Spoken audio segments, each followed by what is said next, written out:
Hello, hello, hello. This is Adrienne Berg, your host of Metro Money. And tonight we have a very special edition because this is part of our holiday survival kit. You know, $1,000 is the average amount that we'll be spending apiece on this holiday season. It sounds like a lot, and it's no good if you can't afford it, and it's terrible if it becomes a mounting debt problem. So tonight what we're going to show you is how to spend less, how to get every penny's worth of what you do spend, and most importantly, how to put a lot of joy in this holiday season. And you can join us too now. You can call toll-free at 1-877-MSG-METRO. You could fax us with your hints, tips, questions, and problems, 1-877-METRO-FAX, or email us at the address on your screen. We've got a lot of help for you tonight because joining me are my panel of holiday survival experts. We've got Stephanie Arwitter from smartmoney.com. We have Laura Washington from Money Magazine. We have Tim McCallan, the CEO of American Debt Management Services. And we have you, so don't you forget to call. So what I want to throw out to everybody now is, on that note, is creativity. Creative ways to spend money but not overspend on that budget or plan and get into that panic mode. I'll start because I know one of my favorite things to do is to buy from charities. I was just at the Lighthouse, for example, in Manhattan. They have a beautiful store, and I was able to buy very inexpensive things with big print, which was very important to some of the older people I know. So not only do I like it because it costs little, but it gives to charity. That's one of my ways. Tim, what do you say? Well, I think being creative is an important part of the holidays. Unfortunately, a lot of the holidays are getting down to materialistic levels now, where it's how much do you buy for somebody. And it's supposed to be about family, it's supposed to be about good friends and spending time together. So time is the most important part of the holidays. Spending time, giving your time, because it's the most wanted commodity today that we have less and less of as we go along. So pledging time, like watering plants or babysitting, that could be a beautiful gift. Sure. Especially for a new couple that has a baby that doesn't get to go out too often. Babysitting for them can be a fantastic gift of time to them. Looks like this is a man who seems to know what he's talking. I saw the picture well, it's of you because I have a newborn, that's right, why. I hear you. One of the things that I wanted to ask you about, because you do talk to people that have serious credit problems. Sure. During this time of year, do they feel that they're going to be disappointing people by not running out and buying? Do they almost feel like they want to spend more to prove that everything is okay? I think some consumers want to prove their love by giving more out there. A lot of consumers, actually what we've seen in our studies out there is the average consumer goes out to spend about $540 in gifts. And in actuality, they end up spending about a little bit over $900 on their gifts out there. So as Laura had said, make your list, make the names, set your budget out, and stick to it. Go out to the stores and buy that one gift for that one person. Don't get pulled aside from all the advertising out there. The 30% discounts, the sale today only, and the high-pressure salespeople out there. Stick to your guns. Now, so we're going to start with Tim, as promised. We're going to be talking right now about a terrible word, another four-letter word, debt. We know from looking at the statistics that really and truly you can be paying your holiday debt out all the way until next holiday. Sure. So you want to be as careful as you can, and let's talk about some things that you can do that are very practical. Question number one, I've always had this question. What is better for me to use? My national credit cards like the Master, the Visa, the Amex, and so on, or a store card? All depends upon the interest rate. Generally, store cards are a little bit higher, around 20 to 24% of interest. Most of the MasterCard, Visa cards that are out there tend to be a bit lower. So I'd say look at your interest rates on your credit cards and pick the one with the lowest interest rate first and spend on that if you need to use credit cards. Like Laura had said over before, using cash is probably the best thing, but not the most practical thing around the holidays to bring around big wads of cash with you. I'd recommend you use an ATM card or a debit card. Most companies accept that these days. It's more convenient than cash and safer than cash, and also more convenient than checks as well. Now, well, in another show, we're going to talk about kids and money. My daughter thinks that money comes from the debit card machine. We have Bob from Babylon, who has a question about credit card management. Bob, go right ahead. Yes, my question was, basically over the past year or two, I've gotten myself into some trouble with credit cards. Approximately, I own about 10 credit cards, about $50,000 in debt, and yes. I really haven't been able to go out Christmas shopping. I'd like to clear up this debt. I just want to know, how do I go about doing that? Okay. Well, there's really two parts of that question. I think you can hear in the tone of his voice that he's sad. He's sad at this holiday time. And my question to you first is, the number one thing he should do to clear up the debt, my question for everybody is, what can he do so that he feels good this holiday season? Clear up the debt. You got the easy one, my friend. Okay, number one most important thing is set a budget out and stick to it.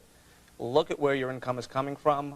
Look at where you can cut your expenses back, and see if you can add that extra money towards the payments of your credit cards. If that is something that you cannot do, what I would recommend is going to some type of counseling agency such as American Debt Management Services and seeking their help. They can generally reduce your interest rates, reduce your monthly outlay, and get you out of debt much quicker than you would be able to do on your own, and avoid bankruptcy, which is very important these days. Okay, well, we thank you, Bob. And the answer is get a good resource. Start working on it right away. It all does leave once it gets paid off and, of course, negotiated down, and give yourself, you'll feel so much better. You know, you gave me a ballpark figure, like a formula before, on when you spend about $500, because you were saying that the average person expecting to spend about $560. They don't. The average person spends $900. Your host spends maybe $1,200. We don't want to talk about it. But the thing is that you were saying that for every $500, you have a ballpark formula of how much that's really going to cost you in interest if you put it on the credit card. What's the story with that? Sure. The basic is this. You want to pay off your holiday debt as quickly as you can. Most consumers will only pay the minimum monthly payment on that. It's called the minimum monthly trap that the credit card companies ask for. On $500, average credit card companies out there are going to ask for about $20 per month on that, and that'll take you over 2 years, probably about 2 years, 7 months to pay off, and your interest in that's going to be over $150. What you should do is pay larger amounts on that, and the way to figure out if you want to pay this off is take the amount of debt that you've spent, $500, add the interest rate to that. Let's say it's 20% interest rate, which is $520, and divide out by the number of months you want to pay that off. That will give you the monthly payment on that. So there's your pencil and paper, and you can use something on the internet. We do have a call. I think is it also Stephanie from Deer Park? Christina from Deer Park. Christina, are you with us? Yes, I am. Hi, how are you? How are you? Go right ahead with your call. Okay, first of all, I wanted to disagree. I didn't get the woman's name. She said that credit cards are better. Right now, I'm in a really bad situation. The guy told me to get to the point. I'm a couple of months behind. I went and bought all my Christmas presents a couple of months ago, and I lost my job. And now I can't make any of my payments, and everybody wants to throw me into collections, and I don't know what to do. All right. Well, I think what Laura was saying, credit cards were better when you are managing your credit well, because they're protection in case you want to bring back your presents. But, yes, this is a tragedy. When you have already spent to your credit level, and then there is something happening in your life. Now, I know we're all going to say that you should have the 3 months of emergency money put away, which is what all the books and every magazine tells you, Money Magazine, smartmoney.com, but the fact is, we don't always. So, Tim, what should she do to get a little breathing room while she's getting another job? Number one, again, I'm going to refer back to what I had originally said, is to make a budget. But unfortunately, a lot of people these days are at their limit right now with how much they're making, and they owe it out to everybody. They can barely meet their monthly minimums on their accounts. So this is a national dilemma. tragedy. This is an epidemic.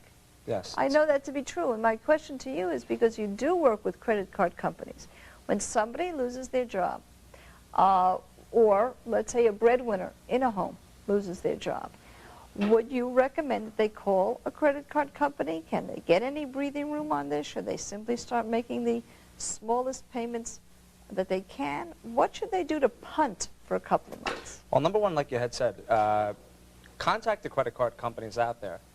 Ask them if they can reduce your interest rates. Generally, they will consider it, especially if you've been a good payer before in the past. But they'll only go to a certain extent. And there's only so much they're going to drop it. At that point, if you still can't afford to pay the reduced monthly payments to them directly, you need to seek further help. Unfortunately, a lot of consumers out there feel that bankruptcy is their only hope. And bankruptcies are at an all-time high right now, over 1.4 million last year. So what they need to do now is to take the next step, which would be to contact a counseling agency, a nonprofit and really sit down and work this out before it becomes really a growing cancer. One of the really difficult things about buying early, and I have found this is not the first time I've heard about this, is that many companies, and this is a tradition, a sad tradition, if they're going to excess people, fancy word for firing, do it in December. And just when you have made a big outlay for your holiday travel and season is when you may get the axe. And that really does happen. Now, many times people want to plan so carefully. They buy today, decide to pay off in the next year because there'll be no interest charges. And we promised to tell everybody what is the truth about that. Is it a good idea to go to these no interest payments, buy now, pay later promotions? Yay or nay?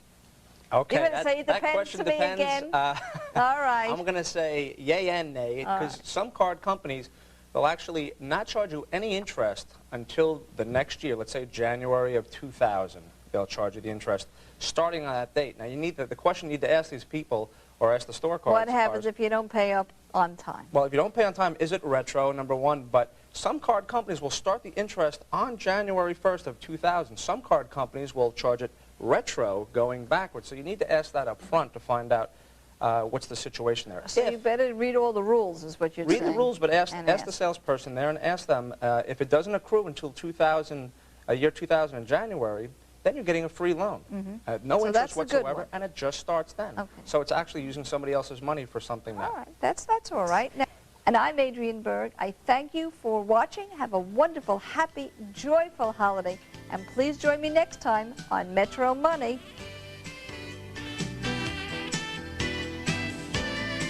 What sets some people apart gives them the confidence to succeed on their own terms.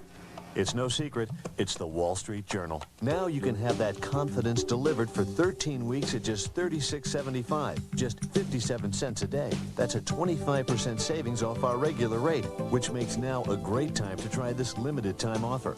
Call now, 800